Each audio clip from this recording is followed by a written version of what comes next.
ভগবান প্রত্যেক কঠিন পরিস্থিতিতে এই নামই আছে যা আমাদের উপায় দিয়ে থাকে।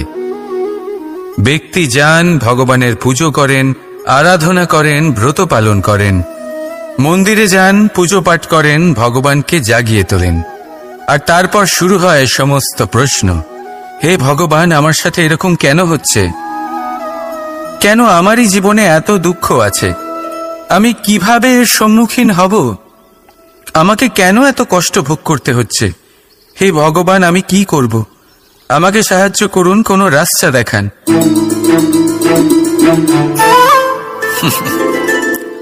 চলুন আমি আপনাকে একটা প্রশ্ন করি।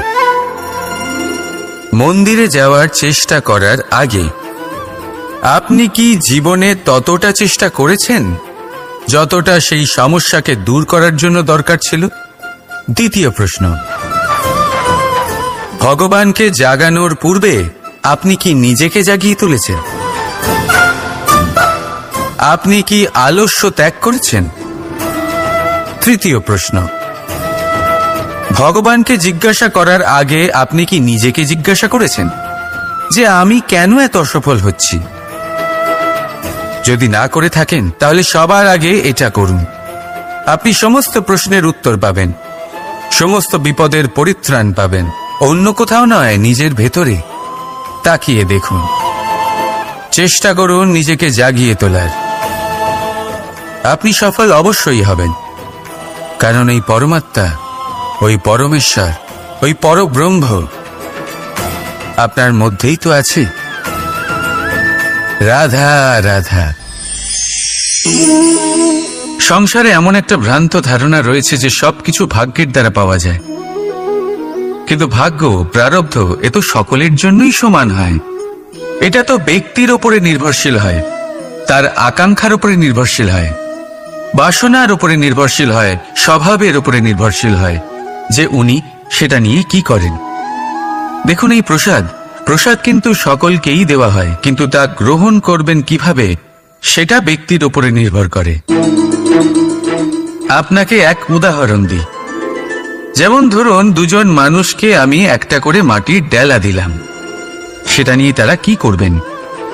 একজন মানুষ তার ছোট ছোট ডেলা বানাবেন আর পথযাত্রীদের ওপরে ছুঁড়ে মারবেন, হাসি ঠাট্টা করবেন, তাদের বস্ত্র নোংরা করে দেবেন, সেটাতেই উনি আনন্দ পাবেন। অন্যদিকে দ্বিতীয় ব্যক্তি সেই মাটির ডেলা দিয়েই নিজের জন্য একটা কুঁড়ে ঘর বানাবেন।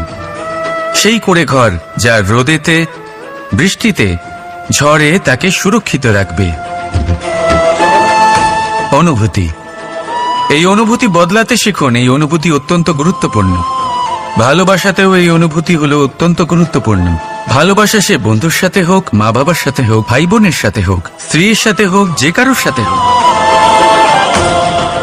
মনে রাখবেন এই হলো সেই অনুভূতি যা আপনার ভাগ্য নির্ধারণ করে থাকে। তাহলে আসুন আমার সাথে প্রেমের অনুভূতি নিয়ে বলুন, রাধা রাধা। মানুষের কত রকম অনুভূতি হয়, কিন্তু সে সেটাই করে যেটা সে আজ অবধি করে এসেছে, আর এটাই তার সব থেকে বড় ভুল। আপনাকে যদি উদাহরণ দিই, তাহলে একটা গোয়ালা যে ছোটবেলা থেকে একটাই কাজ করেছে, গরুকে চড়িয়েছে, দুধ বের করেছে, সে সারা জীবন সেটাই পাবে, শুধু দুধ। কিন্তু ভেবে দেখুন, যখন এই দুধ কোনো ময়রার কাছে যায়, তখন সে সেটা দিয়ে মালপোয়া বানায়, মাখন বানায়, বিভিন্ন রকমের সুস্বাদু মিষ্টি বানায়, ঘি বানায়। সে বড় কিছু করে, তার বদলে সে বড় কিছু পায়।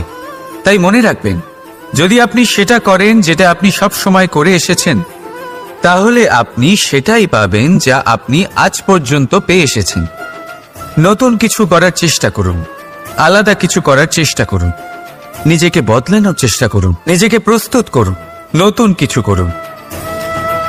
তাই মনে রাখবেন, যদি আপনি এমন কিছু করেন যা এর আগে কেউ কখনো করেনি, তাহলে আপনি এমন কিছু পাবেন যা এর আগে কেউ কখনো পায়নি।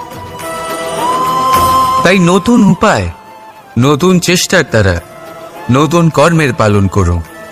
নতুন চিন্তা নিজের ভেতরে জাগ্রত করুন, কারণ এই চিন্তাই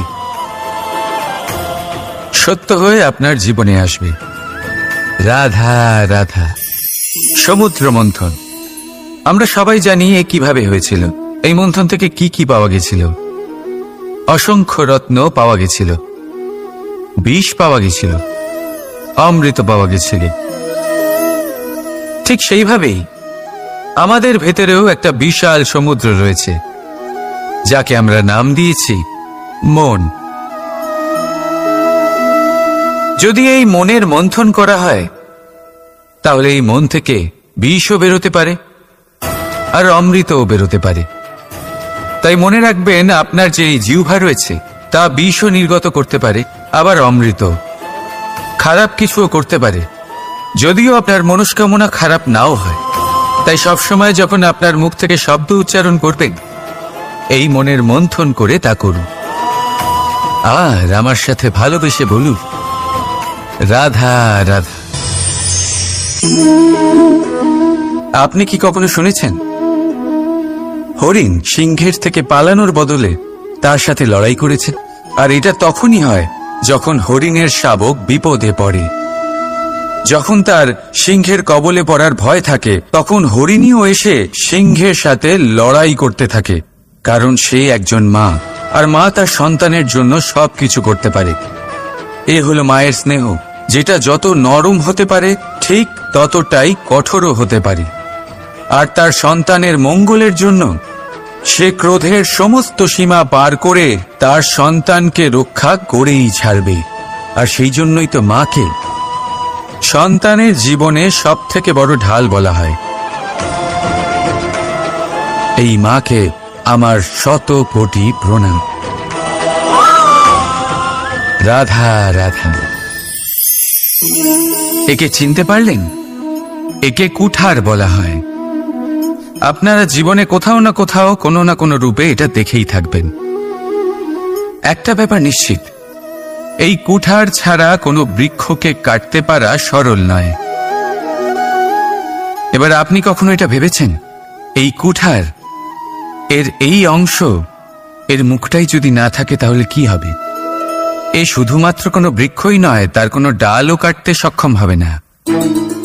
এবারে ভাবুন, এই শুকনো কাঠের হাতল এ আমরা কোত্থেকে পেলাম? কোনো এক বৃক্ষ থেকেই। সেই ডাল যাকে কেটে ফেলা হয়েছিল, এক বৃক্ষকে কাটার জন্য এই ডালই শস্ত্ররূপে প্রস্তুত। আমাদের জীবনে আমাদের প্রিয়জন, আমাদের আপনজন যখন সময় কখনো কখনো তাদের সঙ্গ না দেয়, যদি তারা দৈন্য দশায় থাকেন, তাহলে তাদের সঙ্গ কখনো ছাড়বেন না। ওনাদের প্রয়োজন শুধুমাত্র মনোবল। তা তাদের দিন। তাদের সাহায্য করা আপনার কর্তব্য।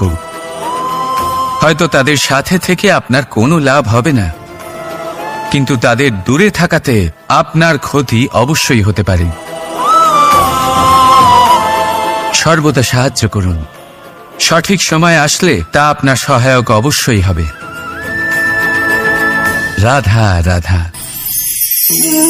আমাদের মধ্যে বেশিরভাগ মানুষেরই এই অভিযোগ থাকে যে মানুষ তখনই আমাদের স্মরণ করেন যখন সেই সময় আসে যখন আমাদেরকে প্রয়োজন হয়, যখন কোনো কাজ থাকে। যখনই এই সময় পেরিয়ে যায়, তাদের কার্যসিদ্ধি হয়ে যায়, তারা আমাদের থেকে দূরে চলে যান, ভুলে যান আমাদের। এবার এই বিষয়ে ভেবে খারাপ অবশ্যই লাগে।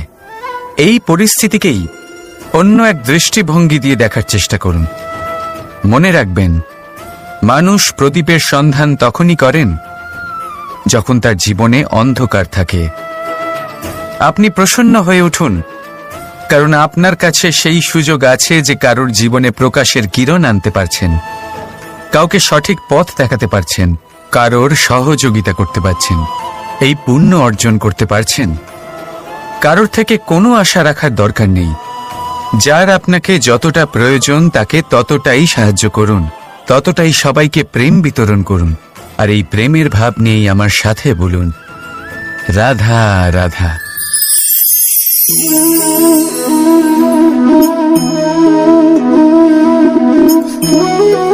এই শুকনো পাতা দেখতে পাচ্ছেন? এটা কখনো গাছের ডালে ছিল, সবুজ তরতাজা, বৃক্ষকে পুষ্টি দান করত। কিন্তু যেই এটা শুকিয়ে গেল, যেই ও পুষ্টি সরবরাহ করা বন্ধ করে